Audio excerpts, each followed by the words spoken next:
जो परशुराम जयंती पे वास्को में जो इवेंट था, उस इवेंट में गौतम खट्टर ने एक बहुत ही घिनौना भाषण वहाँ पे दिया और गोवा के सेंट फ्रांसिस जेवियर को उन्होंने बहुत कुछ बोला।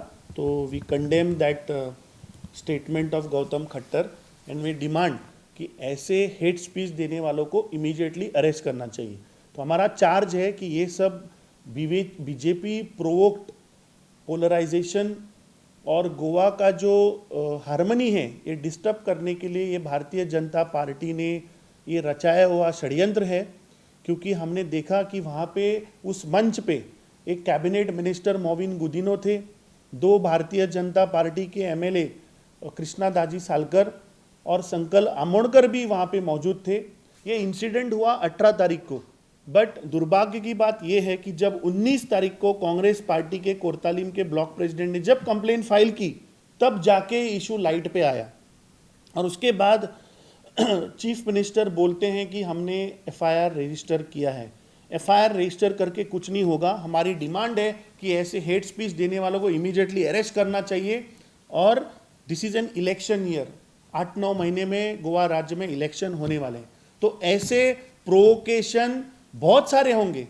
तो हमारा डिमांड है कि जो हेट स्पीच देने वाले जो लोग हैं इनको बैन किया जाए till elections doesn't happen in the state of Goa. जैसे राजा सिंह हो जो बजरंग दल के आके यहाँ पे जो भाषण देते हैं which is very provoking, has to be banned. Pramod Mutalik जिसको 2014 में मनोहर पर्रिकर ने गोवा में आने से बैन किया था। ये गौतम खट्टर जैसे बहुत सारे ऐसे प्रवक्ता हैं जो यहाँ पे हेट स्पीच देते हैं। हमारा डिमांड है कि इन सारे लोगों को बैन करना चाहिए। Goa is known for social harmony, brotherhood. सैकड़ों साल से यहाँ पे लोग भाईचारे के साथ रहते हैं। भारतीय जनता पार्टी का ये प्रयास पिछले 14-15 सालों में रहा है कि कैसे भी करके इनको डिवाइड करो, लोगों को डिवाइड करो ताकि उनको इलेक्शन में फ़ायदा हो। ये पहली बार नहीं है, बट इसके पहले भी हमने देखा है आरएसएस के संगठन के लोग बहुत बार सेंट फ्रांसिस जेवियर को मुद्दा बना के लोगों में डिवाइड डालने की कोशिश करते हैं। ये उनका षड्यंत्र इस बार चलेगा नहीं।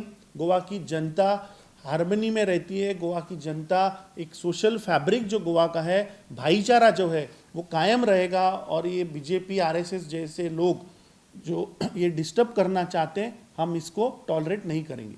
BJP is a propaganda machine और बीजेपी जानी जाती है झूठ फैलाने के लिए। हमने देखा कि देश के प्रधानमंत्री ने एक प्रेस कॉन्फ्रेंस ली और नेशन को एड्रेस किया। जब एक प्रधानमंत्री देश के लोगों को जब एड्रेस करता है, द टॉपिक और the issue has to be in the interest of national interest है, तभी बोलना चाहिए। बट उनका जो नेशन जो उन्होंने एड्रेस किया वो सिर्फ कांग्रेस पार्टी को ब्लेम करने के लिए था। और वो हमने सेम जो गोवा राज्य के चीफ मिनिस्टर हैं, जो प्रधानमंत्री के पोपट बन चुके हैं, गोवा राज्य के जो अध्यक्ष हैं भारतीय जनता पार्टी के, ये बीजेपी के पोपट की तरह बात कर रहे हैं। इन्होंने बिल तो एक तो पहले पढ़ा नहीं है, इनको बिल के बारे में पता नहीं है। वुमेन रिजर्वेशन बिल जब 2023 में जब पास हुआ था, कांग्रेस पार्टी ने उसको पूरा समर्थन दिया था।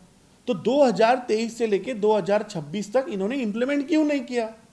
जो 16, 17, 18 को जो इन्होंने बिल लाया है स्पेशल पार्लियामेंट सेशन में, वो वुमेन रिजर्वेशन के नाम पे डिलिमिटेशन का बिल इन्होंने लाया था, जो हमने ओपोज किया।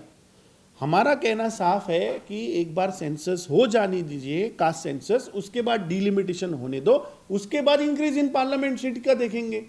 बट वुमेन रिजर्वेशन के नाम पे चोरी के दरवाजे से अगर ये डिलिमिटेशन बिल लाना चाहते हैं तो हम उसका विरोध करेंगे ही। वुमेन रिजर्वेशन बीजेपी को they don't want to do women reservation. अगर हम गोवा की बात करें तो आज प्रमोद सावंत के कैबिनेट में 0 मंत्री वुमेन है, जो कि उनके पास 3 महिला आमदार होने के बाद भी एक भी महिला एमएलए को उन्होंने आज मंत्री पद नहीं दिया है। This shows that BJP is a hypocritic party. आज मोदी गवर्नमेंट में अगर हम देखेंगे तो 72 मिनिस्टर्स में सिर्फ 7 महिला मंत्री हैं। पिछले टर्म में 11 थे, इस बार उन्होंने आंकड़ा कम कर दिया। तो पहले ये लोग जवाब दें कि उनके कैबिनेट में, भले वो सेंटर में हो या राज्य में हो, वो महिला को प्रेफरेंस क्यों नहीं दे रहे हैं। बीजेपी के पार्लियामेंट्री बोर्ड में जो 11 लोगों की कमिटी है उसमें एक ही महिला है जो कि 9% है।